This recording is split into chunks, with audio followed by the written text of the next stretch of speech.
लोकसभा निवडणुकीत मिळालेल्या घवघवीत यशानंतर शरद पवारांनी विधानसभेसाठी मोर्चे बांधणी सुरू केली आहे।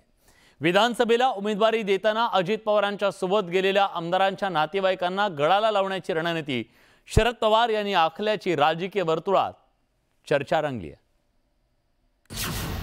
पवारांकडून पुन्हा नेत्यांच्याच मुलांना संधी। अतराम झिरवळांची मुलं पवारांकडे।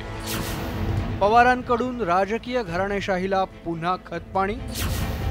सामान्य घरातल्या युवा नेत्यांना संधी कधी मिळणार?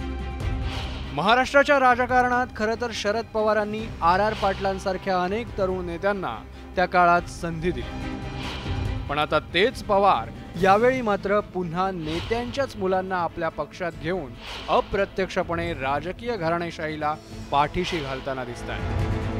उदाहरण द्यायचं झालं तर धर्मराव बाबा अतराम यांची कन्या भाग्यश्री, नरहरी झिरवळ यांचा मुलगा गोकुळ, राजेंद्र शिंगणे यांची पुतणी स्नेहल आणि बबनराव शिंदे यांचा पुतण्या धनराज, या सगळ्यांना पवारांनी आपल्या पक्षात घेऊन आमदारकीला त्यांच्याच विरोधात उभं करण्याचा चंग बांधलाय।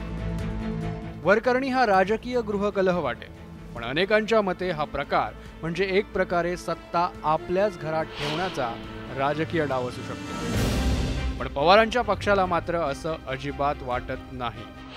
पवार साहेब आपण होऊन कोणाच्याही घरामध्ये कुटुंबामध्ये डोकावत नाही, पण समोरच्या कुटुंबामधील जर का मंडळी आपण होऊन पवार साहेबांच्या पक्षामध्ये काम करण्यासाठी येत असतील तर राजकारण म्हणून त्यांचं स्वागत करणं हे पक्षाचं धोरण ठरतं।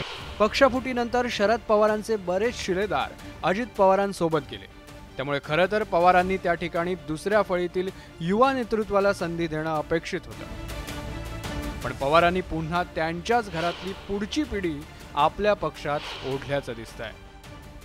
शरद पवारांनी खरं तर आजवर महाराष्ट्राच्या राजकारणात अनेक तरुण युवकांना संधी दिली, पण त्यांची पार्टी फोडल्यानंतर त्या अजित पवारांसोबत गेलेल्या अनेक मोठ्या नेत्यांच्या मुलांनाच पवारांनी आता टॅप करायला सुरुवात केली आणि आपल्या पार्टीत येऊन विधानसभेत तिकीट द्यायचं जवळपास निश्चित केले, पण याच त्यांच्या कृतीवरनं त्यांच्यावर घराणेशाहीला पाठबळ देण्याचा आरोप होऊ लागलाय।